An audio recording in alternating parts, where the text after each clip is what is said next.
예, 여러분 안녕하세요. 지금 돌아가는 건지 잘 모르겠네요. 예, 돌아가는 것 같아요. 오늘은 카메라를 좀 띄워보고 띄워놓고 수업을 해보려고 합니다. 그동안 카메라 없이 하니까 또 없이 하는 거대로 그래도 있는 게 좀 효과가 좀 있는 것 같아서 예, 오늘은 좀 카메라를 띄워놓고 할 거고요. 지금 교무실이에요. 지금 교실에서 하다가 교실에서 하다 보니까 갑자기 막 불이 막 나가요. 그래서 지금 다시 찍고 하다가 지금 세 번째 다시 찍고 있습니다. 교무실에 왔는데 아무도 안 계셔서 교무실에서 하자. 또 좀 새롭네요. 교무실에서 하니까. 여러분 오늘 그 시험 잘들 보셨나요? 이 시험이 뭐였죠? 예, 전국연합이죠. 혹시 전국연합에서 법과정치 선택해서 보신 분들이 계신지 잘 모르겠어요. 본 사람들은 아마 허걱 뭐 이랬을 것 같은데 쉽지 않죠. 근데 사실 제가 오늘 시험지를 이렇게 보니까 문제가 어렵지는 않아요. 문제가 어렵지는 않은데 일단 우리가 배운 범위가 지금 1년 배우는 것 중에 한 20% 배웠을까요? 예, 일단 20%, 25%? 예. 그래서 배운 범위가 이렇게 넓지가 않고요. 그 다음에 여러분들이 배우기만 했지 그걸 실제로 문제로 적용해 본 적이 없어서 문제를 풀어본 적이 없어서 그래서 좀 어렵게 느껴지지 않았을까 뭐 이런 생각을 좀 해봅니다. 문제가 어렵진 않더라고요. 그래서 지금 제 생각은 요 법원 그다음에 헌법재판소 챕터까지 끝내고 나면 이제 한 달 나기 끝나거든요. 그러면 이제 우리 이번에 본 시험 중에 우리가 지금까지 배운 범위에 있는 문제들을 한번 문제풀이를 한번 해보려고 합니다. 한 5문제 정도 있었던 것 같아요. 예, 그거는 뭐 그때 가서 다시 구체적으로 문제풀이 수업을 한번 하도록 하고요. 예, 오늘은 이제 법원과 헌법재판소라고 되어 있는데 그 중에서 오늘 할 거는 법원입니다. 법원. 대부분 사람들이 이제 법원하고 헌법재판소를 잘 구분을 못해요. 근데 법원하고 헌법재판소는 서로 완전히 별개입니다. 물론 우리 교과서에서 보면 두 개 같이 있죠. 교과서에서 보면 두 개 같이 있긴 한데 실제로 두 개는 서로 독립되어 있는 기관입니다. 그러니까 우리가 법원이라고 얘기하면 우리 그 3권 얘기하잖아요. 그래서 이제 입법부, 행정부, 그리고 사법부 이렇게 얘기하잖아요. 3권을. 법원은 요 사법이에요. 사법부. 요 사법부인데 헌법재판소는 어디 있느냐? 헌법재판소는 이 세 개에 속하지 않는 다른 곳에 있습니다. 완전히 독립되어 있는 기관이다라고 일단 생각하시면 돼요. 그건 헌법재판소 할 때 다시 한번 얘기를 하도록 할게요. 자, 어쨌든 그래서 이제 오늘 우리가 할 거는 요 사법부입니다. 요 사법부 중에서 법원인데 뭐 사실 법원이 사법부다라고 보셔도 상관없어요. 법원 자체가 사법부다 이렇게 보시면 됩니다. 사법이라고 하는 것 자체가 원래 법원의 행정작용이니까요. 그게 사법이고 그걸 담당하는 게 사법부니까요. 그러니까 법원과 사법부는 이거는 동일하다라고 보셔도 되겠습니다. 자, 그럼 오늘 이제 요 법원에 대해서 하게 되는데 사실 요 부분은 뭐 별로 중요하지 않아요. 사법의 의미는 그닥 중요하지 않은데 어쨌든 뭐 한번 짚고는 가야 되니까 여기부터 시작을 해보도록 하죠. 자, 사법이라고 하는 건 한마디로 얘기하면 법을 판단하고 이걸 적용하는 게 사법이에요. 법을 판단하는 작용을 사법이라고 한다 이렇게 보시면 돼요. 여기 막 구구절절 써놓긴 했는데 뭐 권리관계를 확정하고 적법 위법을 판단하고 구체적 쟁송을 통해서 구체적 쟁송이라는 건 이제 재판이란 뜻입니다. 재판을 통해서 분쟁을 해결하는 국가적 용이다 이렇게 해놨는데 네 그런 거고요. 잊어버리시면 됩니다. 우리 이런 거 다 어떻게 기억하고 살아요? 그냥 잊어버리시면 돼요. 재판하는 거다. 법을 판단하는 거다. 이렇게만 이해하시면 됩니다. 자, 그러면 이런 그 법을 판단하는 그것이 왜 필요하냐? 법 질서를 유지하기 위해서 필요한 거예요. 법 질서를 유지하기 위해서. 우리가 어떤 것이 범죄고, 그래서 어떤 벌을 받고, 또는 민사 같은 경우는 당신하고 당신 사이에 서로 이렇게 했는데 그 중에 누가 잘했고 누가 잘못했으니까 누가 돈 물어주고 뭐 해라 라고 하는 것을 자꾸 판단을 내려줌으로써 사람들이 그 판단을 벗어나지 않게 만드는 거죠. 그래서 법질서를 유지하는 겁니다. 예, 요 역할도 그렇구나 정도 생각하시고 그냥 해도 넘어가셔도 됩니다. 정작 이제 제일 중요한 거는 사법권의 독립이라고 하는 부분이에요. 여기죠. 사법권의 독립이라고 하는 부분입니다. 사법권의 독립은 너무너무 중요해요. 사법권의 독립은. 왜 그러냐 하면 우리 그 기본권 우리 배울 때 청구권이라는 거 배웠잖아요. 청구권. 아이고, 예. 청구권이라는 걸 배웠잖아요. 이 청구권 중에 가장 대표적인 게 재판을 청구하는 건데, 이 재판이라고 하는 것은 우리의 권리와 자유와 권리를 침해받았을 때 이것을 구제해 주세요라고 할 수 있는 어떻게 보면 마지막 비빌 언덕이란 말이죠. 물론 이제 헌법재판소도 있습니다만은 헌법재판소는 또 별개니까요. 그래서 우리의 자유와 권리를 침해받았을 때 그것을 구제받기 위한 어떻게 보면 최후의 수단이 재판인데, 이 재판을 담당하는 사람들이 판사고요. 그 사람들 우리는 법관이라고 부르죠. 판사고요. 이 판사들이 모여있는 그 업무하는 곳을 우리는 법원이라고 부른단 말이죠. 그런데 만약에 이 법원이, 즉 사법부가 다른 행정부나 입법부의 입김에 흔들리게 되면, 다른 누군가의 입김에 흔들리게 되면 우리가 공정한 재판을 받을 수 없겠죠. 그래서 우리가 공정한 재판을 받기 위해서는 이 사법부가 독립되어 있어야 합니다. 그래서 사법권의 독립이 아주 중요하다라는 거죠.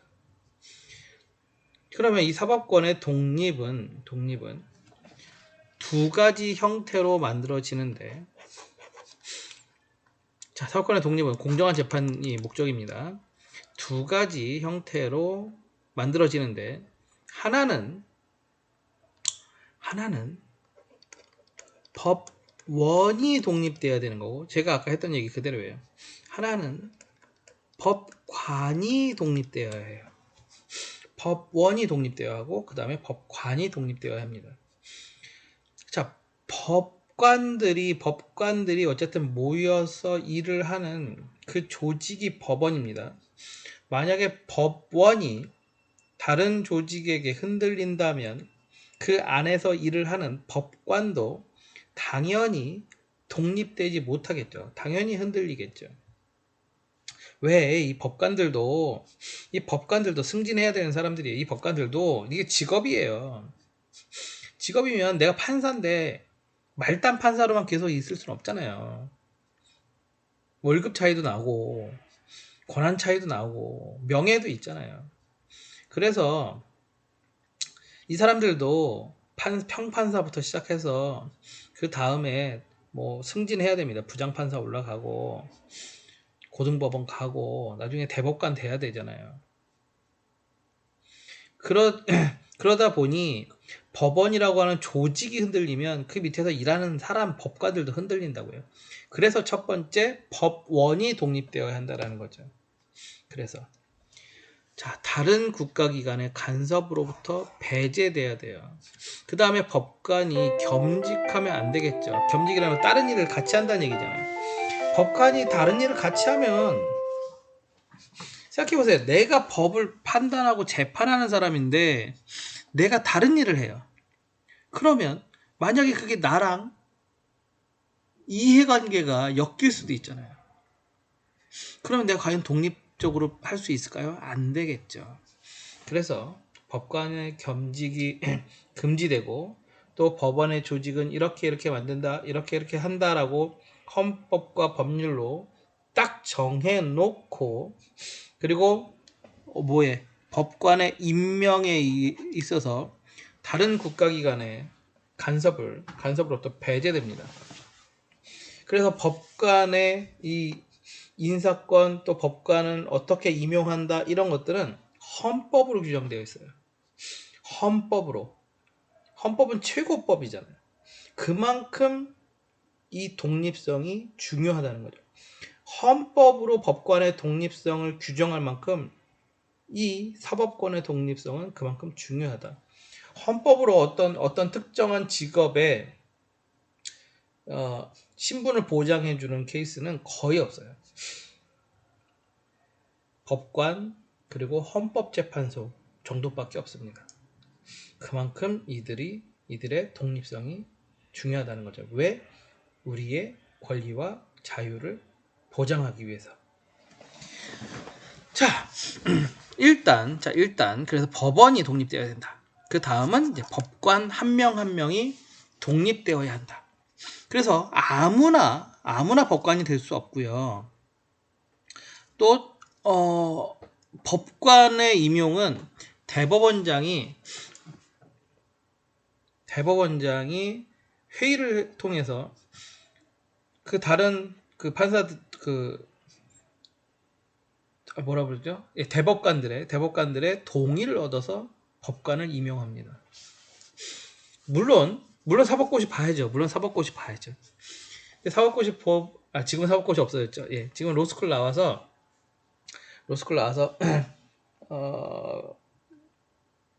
몇 년이죠? 기억이 안 나는데 변호사 생활을 몇 년 이상 하고 나서 법관 임용 시험을 볼 수 있어요. 그러고 나서 근데 그게 무조건 성적으로 끝나는 게 아니에요. 무조건 성적으로 이렇게 되는 게 아니고 면접이 되게 중요하다 그러더라고요. 옛날에 그 사법고시 있던 시절도 면접이 핵심이었대요. 면접이. 어차피 사법고시 끝나고 사법고시 패스한 사람들이 법원 그 연수원이라는 데 들어가서 사법연수원이라는 데 들어가서 거기서 같이 또 트레이닝을 하고, 그 다음에 그 중에 누구는 판사, 누구는 검사, 누구는 변호사 이렇게 나가는데, 그 중에 특히 판사로 가는 사람들이 일단 공부 제일 잘하는 사람이었다고 얘기하더라고요. 근데 이 사람들이 그냥 성적으로 들어가는 게 아니고 면접이 그렇게 중요했다고 해요. 왜냐하면 이거는 다른 법관들의 동의가 없으면, 그러니까 다른 대법관들의 동의가 없으면 임용 자체가 안 되니까요. 예, 아무튼 그렇고요. 헌법으로 법관의 임기도 규정되어 있고 법관의 신분도 보장됩니다. 헌법으로 보장돼요. 왜? 법관의 재판상 독립을 실현하기 위해서. 자, 이것이 헌법에 어떻게 쓰여져 있는지 한번 보도록 할게요. 자, 헌법 103조라고 해놨습니다. 여러분 헌법 없죠? 헌법 있어요. 여러분 교과서 맨 뒤에 보시면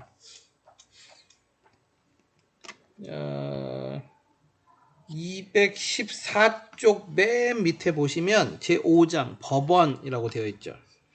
법원. 그리고 그 다음 215쪽으로 가면 쭉 가죠. 103조 나오네요.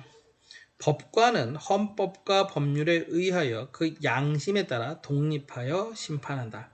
즉 재판한다. 이런 뜻이 되겠죠. 그 다음에 104조 보면 물론 대법원장 얘기도 나오지만, 자, 대법원장과 대법관이 아닌 법관은 뭘 통해서 대법관 회의의 동의를 얻어서 대법원장이 임명한다. 앞에서 본 내용이죠. 자, 그 다음에 106조 가면 이런 얘기가 나오죠. 법관은 탄핵 또는 금고 이상의 형의 형의 선고에 의하지 아니하고는 파면되지 아니하며, 즉 잘리지 않으며. 여러분, 법관 탄핵은 누가 할 수 있냐면요, 법관 탄핵은 그 입법부에서 하는 거예요. 국회의원들이 하는 거예요.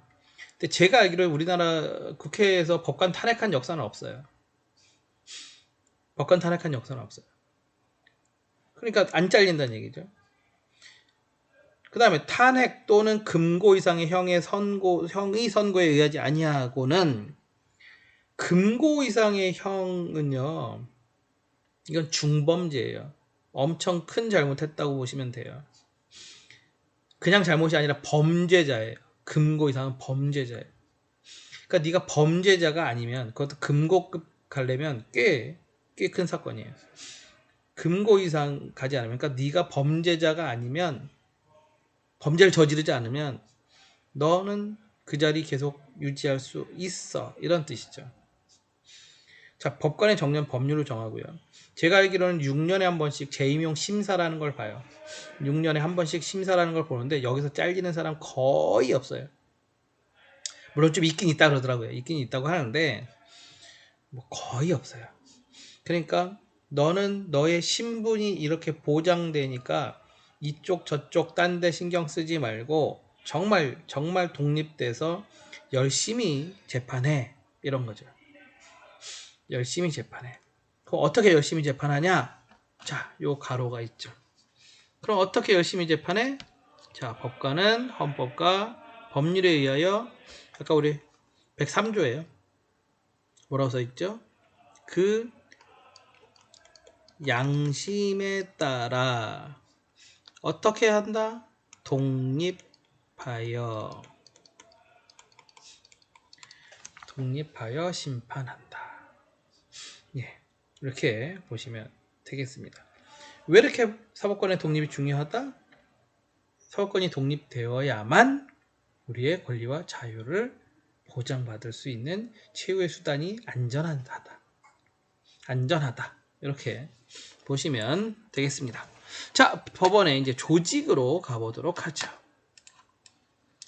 제가 여기 입 안을 부끄러운 얘기지만 한번 씹었어요. 그래서 피가 온팡 나가지고 지금 얘가 부어서 참 말하는 게 쉽지가 않네요. 되게 굉장히 아파요 지금. 이게 살을 빼야 되는데 살이 찌니까 더 자꾸 씹는 것 같아요. 요즘 살을 좀 빼긴 뺐는데 볼살이 옛날에 저 원래 이렇지 않았거든요. 예, 농담이고요. 예, 농담은 아닌데 옛날보다 참 살이 많이 찌긴 해서, 아무튼 여기 너무 아파가지고 지금 말하기가 좀 곤란합니다. 그래도 그래도 뭐 해야죠. 이제 18분밖에 안 했으니까. 자, 법원의 조직과 신급 제도로 가보도록 하겠습니다. 자, 법원은 기본적으로 3개로 보시면 돼요. 법원도 계급이 있어요. 법원도. 그래서 기본적으로 이 대법원이 제일 위에 있고요. 대법원. 그 밑에 고등법원. 뭔가 좀 높아 보이죠? 중간급. 그 다음에 지방법원이 있습니다. 지방법원 및 지원인데요. 예, 지방법원 밑에 지원이라고 하는 애가 있어요. 그러니까 예를 들자면, 그러니까 이거 일종의 출장소 같은, 출장소라고 부르긴 좀 그런데, 예, 뭐 그렇게 보시면 돼요. 그러니까 각 도에 행정구역 있죠? 각 도에 법원이, 지방법원이 하나 있어요. 근데 그럼 경기도는 지방법원이 어딨냐? 수원에 있거든요. 근데 모든 재판을 다 수원에서 할 수는 없잖아요. 큰 사건이 아니고 좀 경미한 사건을 재판하려고 사람들이 수원까지 가기도 뭐 그렇고, 그리고 아무튼 이거 한 곳에서만 할 수가 없어서 요 밑에 일종의 이제 작은 법원들을, 출장소 같은 것들을 만든 거예요. 그걸 지원이라 그래요. 그래서 예를 들자면 여기 화성은 없는 것 같은데, 제가 지금 살고 있는 안산이라고 하는 동네를 보면 안산에 법원이 있거든요. 안산에 있는 법원은 이렇게 돼 있어요. 수원지방법원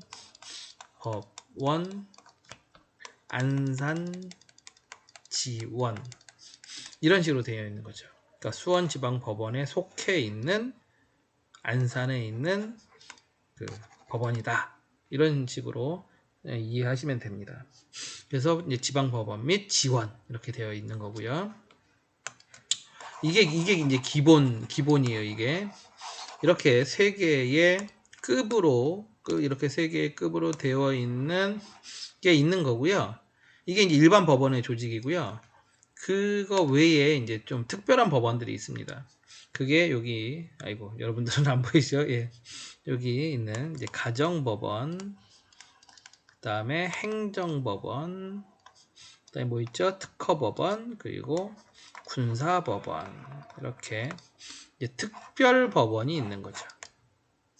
여기 이쪽은 일반적인 법원, 이쪽은 특별한 일만 담당하는 특별법원 이렇게 이제 투 트랙이 있습니다.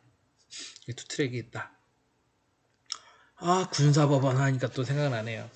여러분 재판 안 받아보셨죠? 받으면 안 되죠. 재판 받으면 안 되죠. 저는 근데 받아봤거든요. 그것도 군사법원에서 받았거든요. 네, 제 친구들도 많이 받았어요, 재판. 제가 뭐 군대 가서 뭘 잘못한 게 아니고, 군대 가기 전에 밖에서 어떤 일이 있었는데, 영장이 나와서 저는 군대를 갔어요. 징집영장이 나와서. 군대 가니까 그게 군대로 이렇게 이첩이 돼서, 결국은 이제 군사법원에서 재판을 받았습니다. 군사재판에서 재판을 받고 징역 1년에 집행유예 2년인가를 선고받고 나중에 대통령한테 특별사면을 받고 뭐 이런 일이 좀 있었습니다. 구체적인 얘기는 혹시 이제 나중에 기회가 되면 아주 제가 엔간해서 얘기는 안 해줘요. 근데 혹시 모르니까 뭐 제 친구들 중에는 감옥 갔다 온 애도 있어요. 감옥 갔다 왔는데 걔 지금 뭐 하냐면 윤리 선생님이에요. 이상하죠. 그 친구도 이제 나중에 사면 받아서 윤리 선생님이 해요.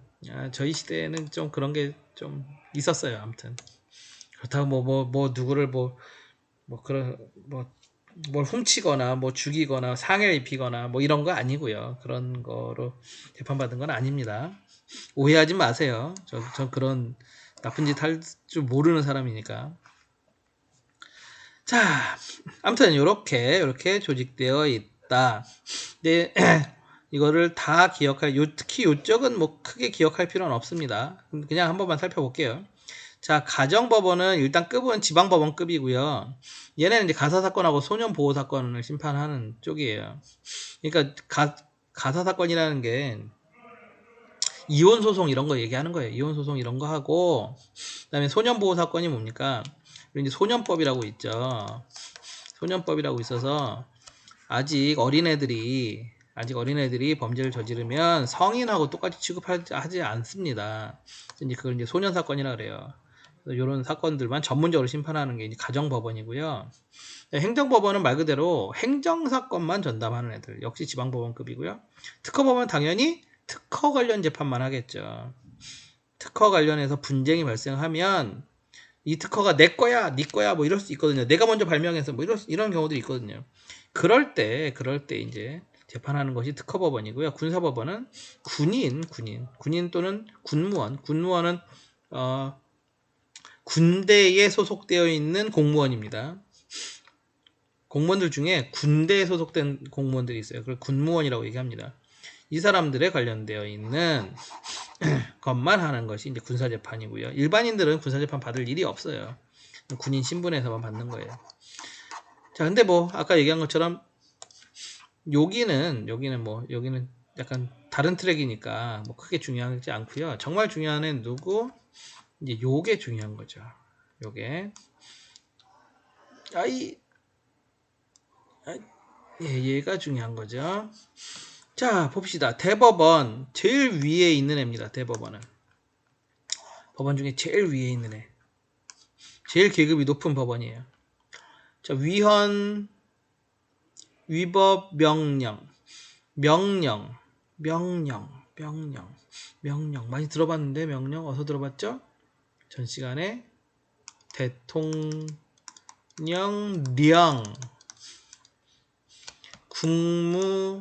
국무총리령 이런 거 있었죠. 이 령이 명령이에요. 이 명령. 그다음에 규칙. 이것도 대통령이나 국무총리나 각부 장관이 규칙을 제정할 수 있습니다. 규칙은 행정 절차에 관련된 얘기예요. 규칙은. 자, 아무튼 이런 거에 대해서 이제 최종 심사. 우리가 뭐 별로 여기에 관련될 건 없겠죠. 그다음에 위헌법률 심판 제청. 이건 위헌법률 심판 제청은 얘도 할 수 있고, 얘도 할 수 있고, 얘도 할 수 있습니다. 여기 있잖아요. 위헌법률 심판, 위헌법률 심판, 위헌법률 심판. 그러니까 위헌법률 심판은 지방법원이건 고등법원이건 대법원이건 다 할 수 있다. 이거는 얘만의 뭐 특별한 건 아니다. 그 다음에 중요한 게 선거소송을 합니다. 선거소송을 하고, 선거소송에 대해서는 나중에 여기 얘기해 줄게요. 요거. 그 다음에 상고심을 관할한다. 상고심을 관할한다. 요 부분인데요. 잘 안 보이시죠? 우리가 이제 1심, 2심, 3심이라고 얘기해요. 여기를 1심, 여기를 2심, 여기를 3심이라고 얘기해요. 재판을 3번 하는 거죠. 3번 받을 수 있어요. 재판을. 왜냐하면 판사들이 신이 아니기 때문에 잘못할 수 있잖아요. 그래서 나 이 판결에 나는 못 따르겠어. 그러면 항고를 할 수 있습니다. 항소를 할 수 있어요. 항소. 그걸 첫 번째를 항소라고 그러고요. 그 다음에 올라가는 거를 2심에 3심 올라가는 거를 상고라 그래요. 왜 그렇게 부르는지 모르겠어요. 그냥 뭐 하나로 해도 되잖아요. 1심에서 2심 항소한다. 2심에서 3심 항소한다. 이래도 되는데 굳이 꼭 이거를 항소, 상고 이런 식으로. 아무튼 이쪽이 용어들을 지네만 알아들을 수 있는 용어들을 많이 써요. 이 법이 그래요. 법이 자기네들만 알아듣는 용어들 있죠. 그런 걸 되게 좋아해요. 이것들이. 왜 그런 걸 좋아할까요? 그래야 권위가 살잖아. 일반인들이 못 알아들어야 권위가 살잖아요. 뭔가 막 굉장히 전문적인 거 같잖아요. 막 의사 있잖아요. 의사들이 여러분 병원 가서 요즘엔 병원 가면 의사가 이렇게 컴퓨터로 이렇게 치지만 옛날엔 차트에다 그냥 쓱 갈겨 쓴다고요. 못 알아봐요. 뭐라고 썼는지. 그리고 지네만 쓰는 막 약어, 은어 막 이런 거 쓰고. 우리 뭐죠 그거? 의학 드라마 보면 나오잖아요. 뭐 막 이상한 영어 막 쓰잖아요. 이상한 라틴어로 막 해버리잖아요. 그래야 뭔가 멋있잖아요. 법원도 그래요. 법원도 얘네가 일반인들이 쓰는 일반 언어로 되어 있지 않아요. 되게 안타깝게도. 그거 같아요. 무슨 성경책. 제가 왜 성경책이라고 얘기하냐면 우리나라에 있는 성경책 읽어보시면 여러분 거기 있는 단어 다 이해 못해요. 되게 이상한 사어, 죽은 언어로 막 쓰여져 있는 단어들이 되게 많아요. 뭐 약간 옆으로 셉니다마는 뭐 그런 거 나오잖아요. 마태복음 맨 처음 시작하면 뭐 이것은 뭐죠? 뭐 아브라함과 뭐 누구의 세계라 이렇게 시작하잖아요. 세계가 무슨 뜻인지 아세요? 그 족보다 이런 뜻이거든요. 근데 그걸 족보다 이렇게 하면 되는데 그걸 세계라 이렇게 해가지고 일반인들이 목사님이 아니면 못 알아듣게 만들어놨다고요. 그렇게 해석을 해줘야 사람들이 그런 거구나. 여기서 권위가 생기는 거죠. 이 법률이 더 심해요. 법률은. 옆으로 좀 셌습니다. 아무튼 그래서 상고심 관할한다. 여기 상고심 관할한다. 그 다음에 고등법원, 지방법원의 판결, 심판, 결정, 명령에 대한 상소사건, 위헌법률 심판 아까 다 한다 그랬죠? 그 다음에 선거소송 재판한다. 이거 여기 가서 볼 거니까 뭐 열심히 다 안 보셔도 돼요. 1심과 지방법원 또는 단독지원 판사의 판결에 대한 상소사건 심판 및 위헌법률 심판 제청한다. 여기 가서 자세히 볼게요. 여기 가서. 자, 그러면 30분 30분 갈 거예요. 금방 할 거예요. 금방 할 수 있어요. 잠깐만요. 빨리 지워야지. 그래야 빨리 지워야 또 수업을 빨리 끝내죠. 자, 일단 깨끗하게 지우고 갑시다. 자, 재판의 종류 갑니다. 재판의 종류. 자, 아이고. 자, 민사재판. 사인 간에, 이거 개인 간에, 이렇게 보시면 개인 간에. 근데 왜 개인이 아니라 사인이냐? 우리가 이 개인이라 그러면 일반인 이렇게 생각할 수 있는데, 여러분, 기관도, 예를 들자면 있잖아요. 향해고등학교도 개인이에요. 향해고등학교도. 재판에 들어갔을 때, 향해고등학교도 개인의 자격으로 재판을 할 수 있다고요. 개인의 자격으로. 그래서 이게 그냥 개인 그러면 일반인만 얘기하는 것 같아서 얘기하는 게 되기 때문에 사인이라는 표현을 쓰는 거예요. 이건 사적인 사람입니다. 그러니까 공적인 관계가 있고 사적인 관계가 있잖아요. 그러니까 공적인 관계가 아닌 사적인 관계 간에서 생겨나는 분쟁 이런 뜻이에요. 사적인 관계. 그다음에 형사재판.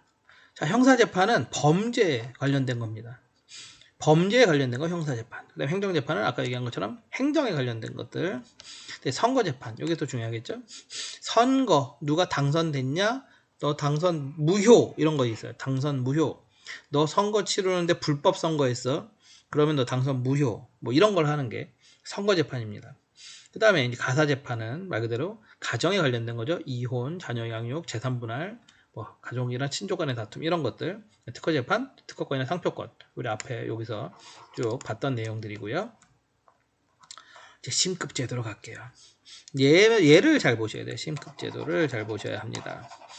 심급제도를. 그래서 얘는 조금 사이즈를 키워놓고 해볼까 해요. 이렇게 사이즈를 좀 더 키울까요? 이렇게 놓고 합시다. 자, 심급제도. 자, 우리나라는 3심제를 채택하고 있습니다. 자, 공정한 재판을 확보하기 위해서 급이 다른, 아까 계급이 있다 그랬죠? 법원도 계급이 있다. 자, 급이 다른 법원에서 재판을 여러 번 받을 수 있도록 한다. 원칙적으로 몇 번? 3번. 원칙적으로 3번 할 수 있다. 2번 하는 경우도 있어요. 2번 하는 경우도 있는데 원칙적으로는 3번 한다. 원칙적으로는 3번 한다. 자, 법관의 오판 가능성을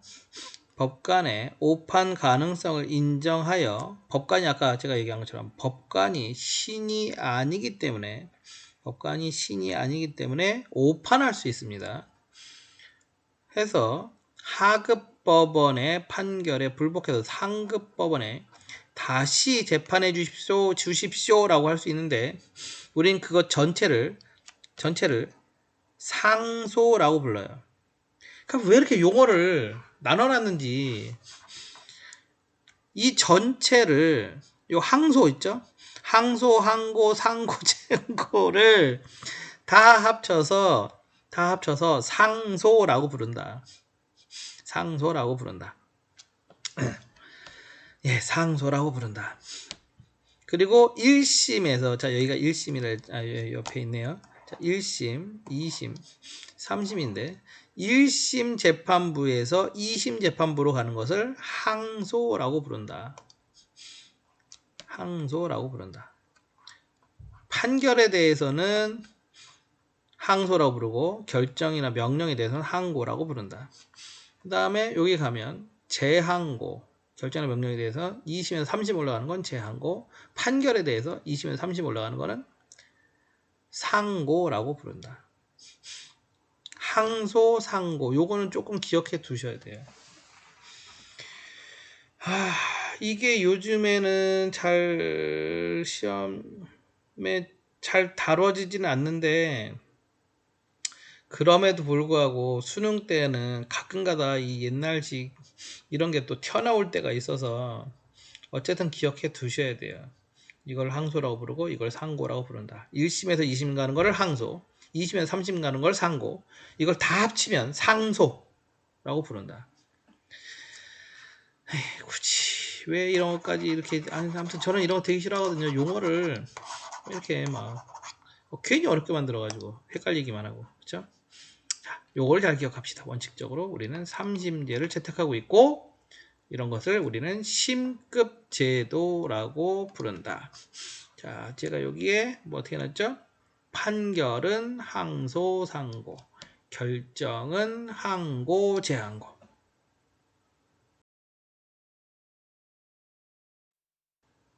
아, 예, 죄송요.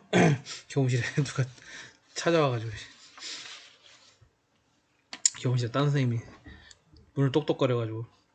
예, 어디까지 했죠? 아, 예. 자, 이제 마지막 하나입니다. 단국대 광장 비교. 별표 하나 해놨습니다, 제가. 단국대 광장 비교. 이건 누가 만들었는지 모르겠는데 참 누군가 말을 잘 만들었어요. 이게 뭐냐면 단심제예요. 우리 그 선거 사건 있죠. 어디 있었죠? 여기 선거소송재판. 자, 선거소송재판이 여기도 있고 여기도 있죠. 선거소송재판. 여기도 있어요. 봐봐요.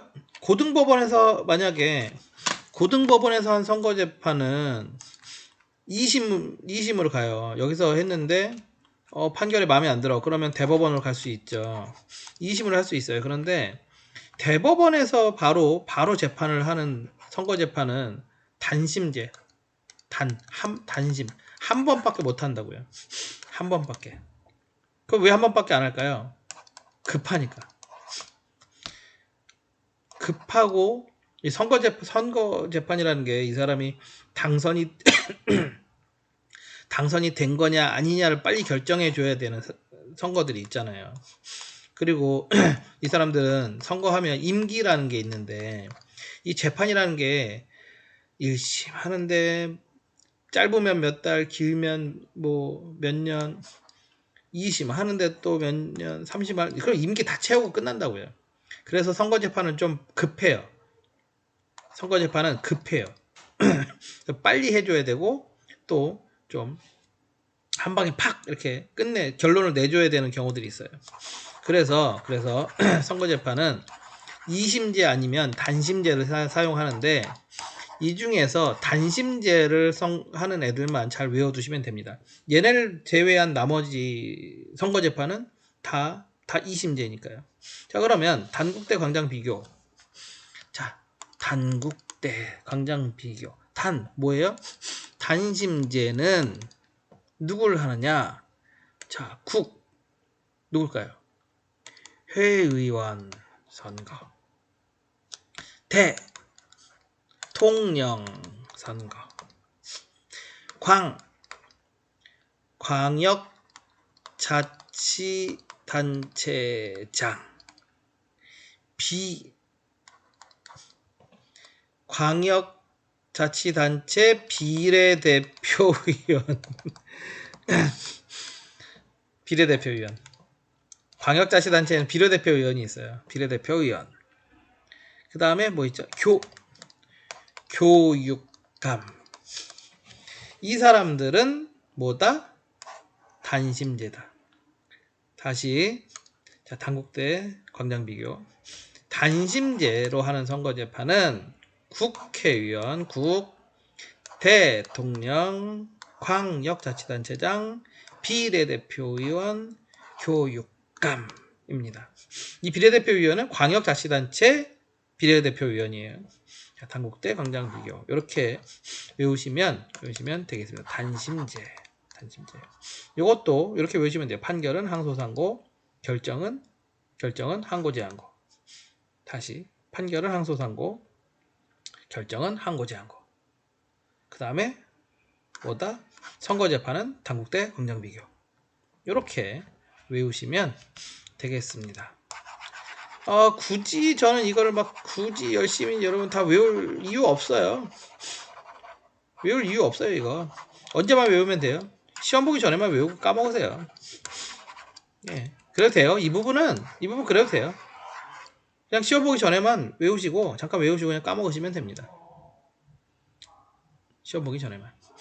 그리고 나중에 수능 때 혹시 법과정치, 아니 정치화법이죠 지금은. 작년까지 법과정치라. 정치화법 혹시 시험 보시면 그 전에 바로 시험 보기 전에 팍 외우고 또 까먹으시면 돼요. 평생 이거 뭐 써먹을 일도 없어요. 자, 오늘은 여기까지 하고요.